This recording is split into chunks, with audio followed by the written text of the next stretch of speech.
अपंग यूनिट में कार्यरत विशेष शिक्षकों पर शिक्षक उपसंचालक कार्यालय अन्याय कर रहा है, यह आरोप पीड़ित शिक्षकों का है। अपंग समावेशित शिक्षण योजना के कर्मचारियों पर शिक्षण उपसंचालक कार्यालय अन्याय कर रहा होने का आरोप पीड़ित शिक्षकों ने लगाया है। मान्यता प्राप्त यूनिट के शिक्षकों को वैयक्तिक मान्यता देने का प्रस्ताव शिक्षण उपसंचालक ने रोके रख उन शिक्षकों पर भूखमरी की नौबत लाई है, ये आरोप पीड़ित शिक्षक लगा रहे हैं। 2012 पासून 2011 पासून जॉईन झालेली आहे। माझी मान्यता पण आली आहे सर।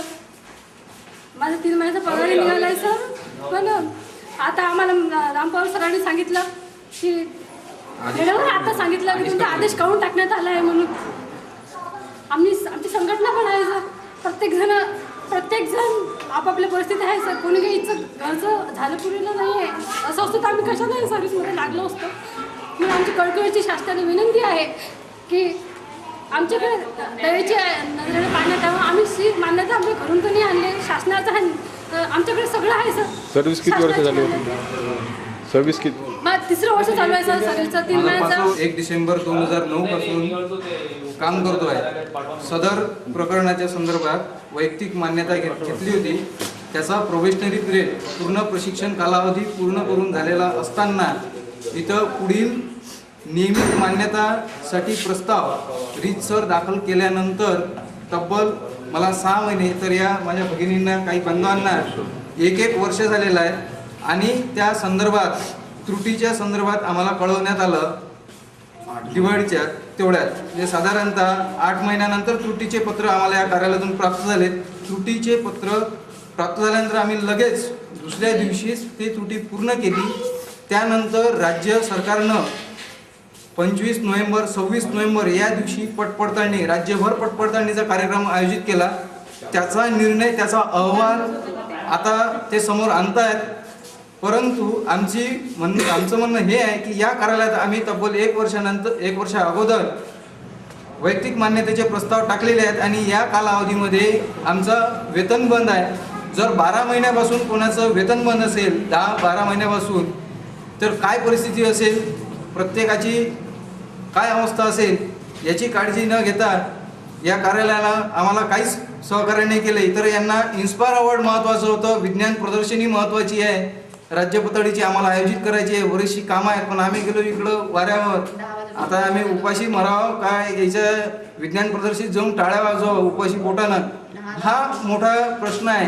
त्यानंतर आता कुठं भेट झाली, सगळ्यात शेवटी आम्हाला बोलवलं आणि गठ्ठा बोलवला साहेबांना, म्हणे सही मारली, म्हणे 24 तारखेचं 24 ऑक्टोबरचं पत्र आम्हाला आता प्राप्त झालं, आता शो झालं ते 24 त्याच्यानुसार म्हणे माझे आदेश काढून घेतले, म्हणजे वैयक्तिक मान्यतेवर सही करायची किंवा मान्यता द्यायची अधिकार काढून घेतले। आता याचे अधिकार 24 ऑक्टोबरचं पत्र आता होते ना, हा म्हणजे आता अधिकार काढून घेतले। तो विषय हा आहे का आम्ही इथून 1 वर्ष अगोदर फायली टाकला तर या मधल्या काळामध्ये काय झोपले होते का सगळेजण?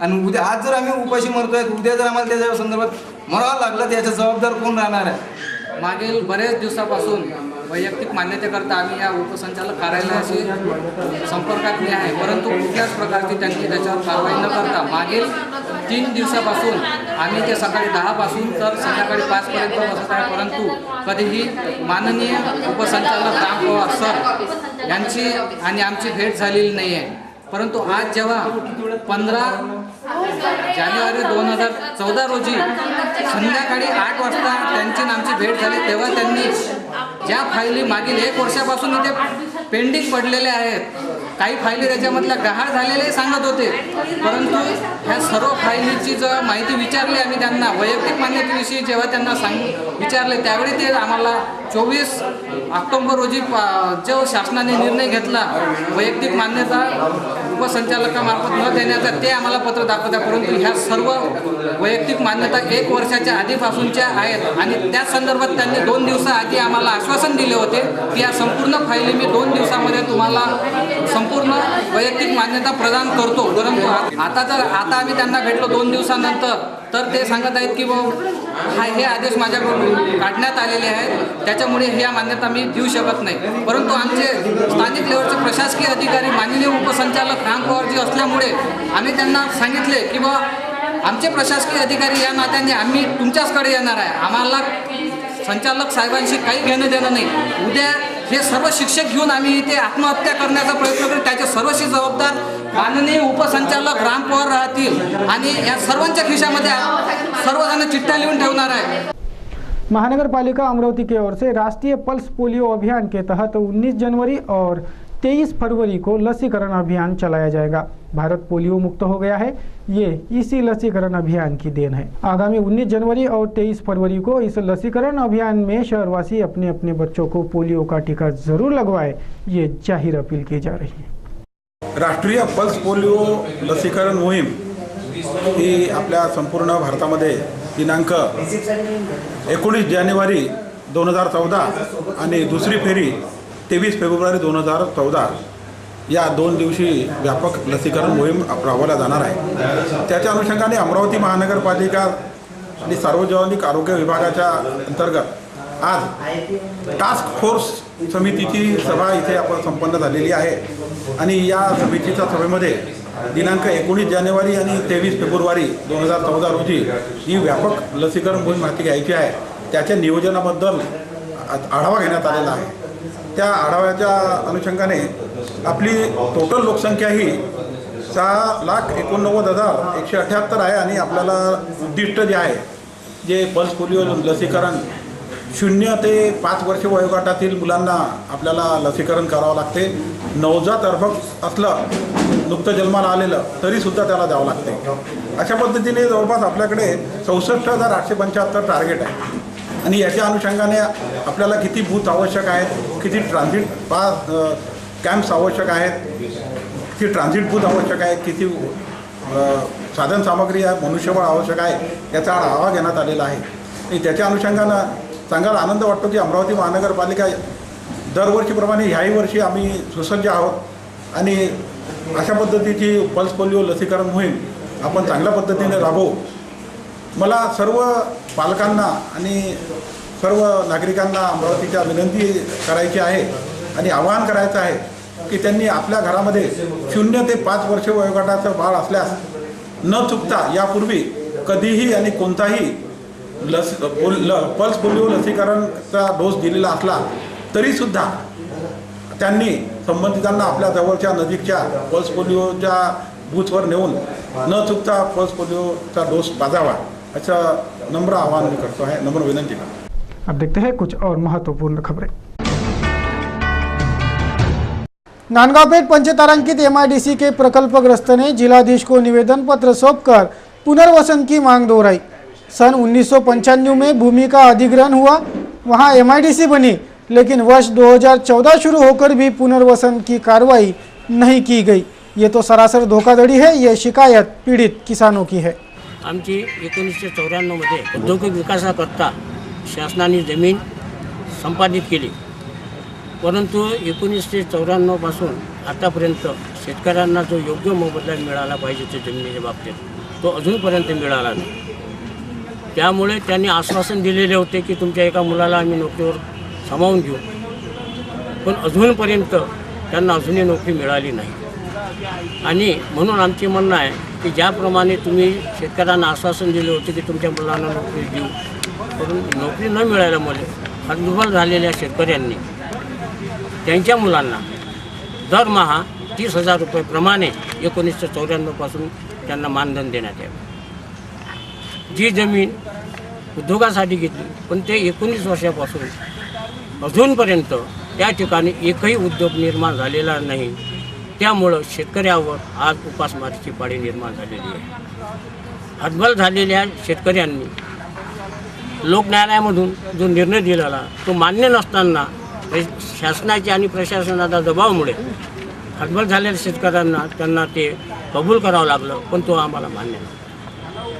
म्हणून भूमी अधिग्रहण कायद्याच्या अनुषंगाने आम्हाला ती जमीन या ठिकाणी 10 वर्षापर्यंत जर उद्योग निर्माण झाले नाही ती शेती विनाशर्त शेतकऱ्यांना परत करावी आणि ज्या वनीकरणासाठी जी शेतकऱ्यांची ज्या उद्योगासाठी जमीन शासनाने हस्तगत केली होती ती ज्या जागेवर नियमबाह्य वनीकरण केलं त्यामुळे या लोकांना अतिशय प्राणहानी नुकसान होऊ शकतो, जीवघातक नुकसान होऊ शकतो.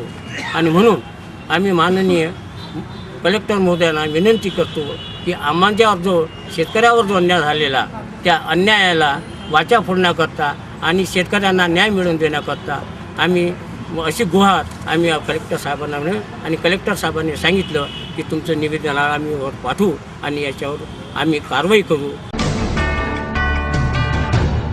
एकात्मिक आदिवासी प्रकल्प कार्यालय के सामने विशाल सोलंके नामक अनुकंपा धारक लाभार्थी आमरण अनशन पर बैठा है.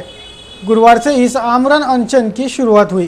पीड़ित का आरोप है कि उसे अनुकंप के तर्ज पर नियुक्ति का कॉल 13/7/2012 को आया, लेकिन 2014 शुरू हो गया, फिर भी वर्क ऑर्डर अब तक नहीं मिला है. अनुकंपाच्या वेळेस आम्ही धारणीला गेलो होतो. धारणीला जात असताना आमच्या ज्या अटी होत्या अर्ज केल्यानंतरही आम्हाला नोकरी मिळाली नाही. करिता आम्ही धारणीला अर्ज केले होते, करिता आम्ही अपरायुक्तांना भेटलो तरी आमची मागण्या पूर्ण झालेल्या नाही. आणि आम्ही आता 15 तारखेला यापासून उपोषणाला बसलो आहे. आमची ऑर्डर तयार झाल्या असतानाही आम्हाला ऑर्डर मिळाला नाही, म्हणून आम्ही आता उपोषणाला बसणार आहे. चलिए न्यूज़ बुलेटिन में अब बात करें मनोरंजन समाचार की. देखते हैं कि हमारे मायानगरी बॉलीवुड में क्या कुछ हलचलें हो रही है. देखते हैं खबरें बॉलीवुड की. मुंबई में परफेक्ट मिस मुंबई कॉन्टेस्ट का आयोजन हाल ही में संपन्न हुआ. परफेक्ट मिस मुंबई के रैंप पर कईयों मॉडल्स कैटवॉक कर गई और परफेक्ट मिस मुंबई के खिताब से नवाजी गई पूजा मिश्रा. पूजा मिश्रा को इस वर्ष का परफेक्ट मिस मुंबई का खिताब बहाल किया गया है.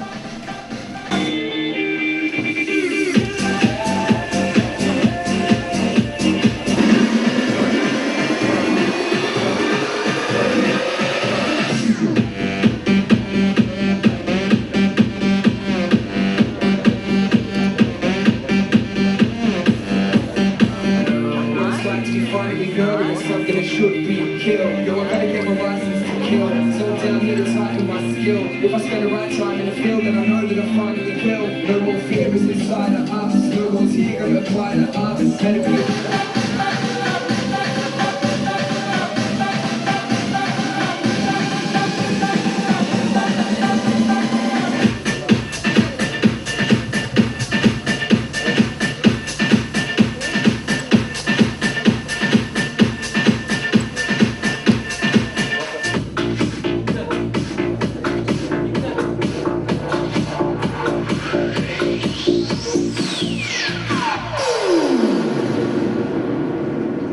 आज के ज़माने में बहुत सारे ऐसे लोग हैं जो एस्पायर करते हैं शो बिज़नेस को एंटर करने के लिए.